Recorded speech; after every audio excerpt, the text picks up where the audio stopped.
قیامت کے دن اس حال میں اٹھے گا کہ اس کے چہرے پر گوشت کا ذرہ برابر گوشت نہیں ہوگا، صرف ہڈیاں ہوگی، گوشت نہیں ہوگا اس کے چہرے۔ کیوں؟ کہ جب آپ لوگوں کو قرآن پڑھانا چاہتے ہیں، قرآن لوگوں کو آپ سکھا رہے ہیں اور خود آپ کی نظر لوگوں پر ہے، تو آپ کی بات کیا خاک اثر کرے گی کسی؟ آپ لوگوں کو یہ بتا رہے ہیں کہ بھائی مانگو کس سے؟ اللہ سے، اور خود آپ اس سے مانگ رہے ہیں جس کو آپ بتا رہے ہیں کہ بھائی کس سے مانگو؟ اللہ سے مانگ۔ تو اللہ سے مانگ لیکن میں تیرے سے مانگ، کیسے؟ تو یہ سخت وعید اللہ کے نبی صلی اللہ علیہ وسلم نے بیان فرمائی۔ جو قرآن پڑھائے، قرآن کے ذریعے سے لوگوں سے مانگے، وہ اس حال میں قیامت کے دن آئے گا کہ اس کے چہرے پر گوشت نہیں ہوگا۔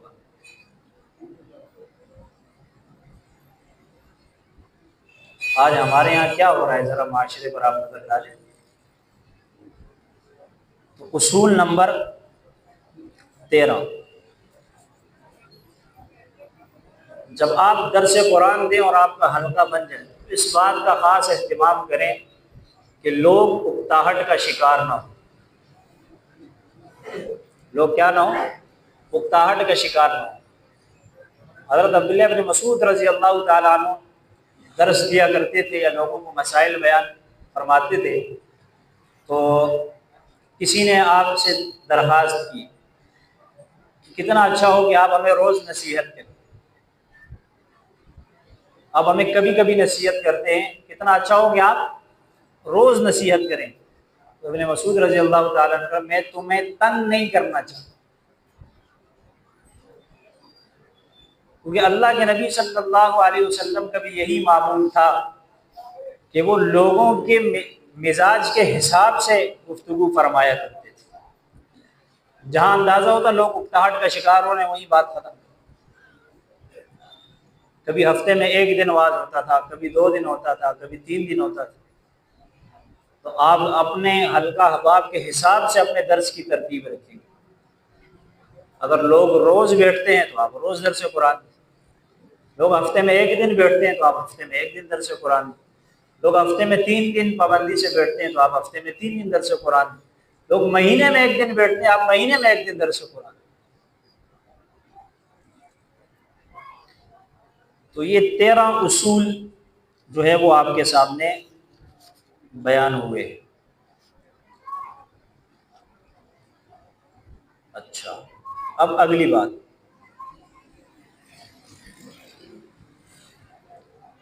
چند باتیں ہیں، ان کو اپنے پاس نوٹ کریں جب آپ درس قرآن کی تیاری کریں کہ اس وقت آپ نے ان باتوں کا اہتمام فرمانا ہے۔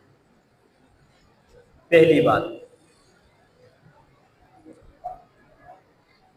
مرکزی مضمون کی تلاش کرنا۔ نمبر 1، مرکزی مضمون کی تلاش۔ قرآن کریم کی جتنی صورتیں ہیں، ہر صورت کا ایک مرکزی مضمون ہوتا ہے، اور تمام آیات اس صورت کی اس مرکزی مضمون کے گرد گھومتی ہیں۔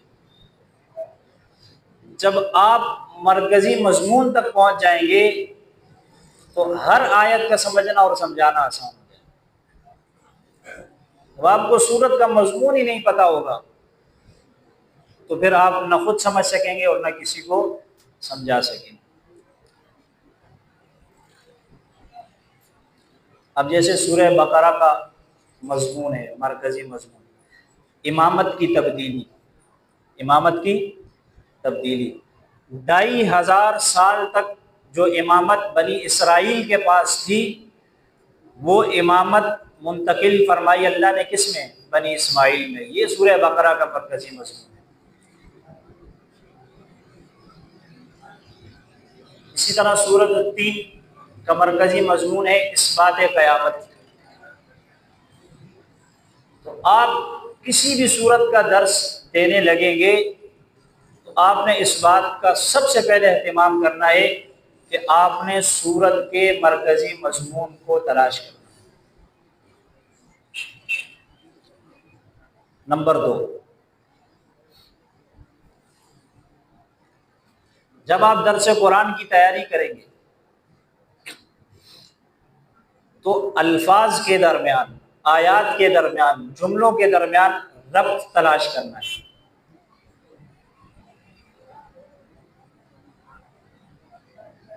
جیسے مثال کے طور پر آپ سورۃ التین کا درس دے رہے ہیں، والتین والزیتون وطور سینین وہذا البلد الامین۔ اب یہ 4 جملے، اب آپ نے تلاش کرنا ہے والتین والزیتون۔ والتین اور والزیتون میں کیا ربط ہے کہ اللہ نے والتین کے بعد والزیتون کا لفظ کیوں لایا؟ پھر تیسرے نمبر پر وطور سینین کا لفظ کیوں لایا؟ پھر وہذا البلد الامین کا لفظ کیوں لایا؟ ان چاروں میں کیا ربط ہے؟ تو ربط کو تلاش کرنا ہے۔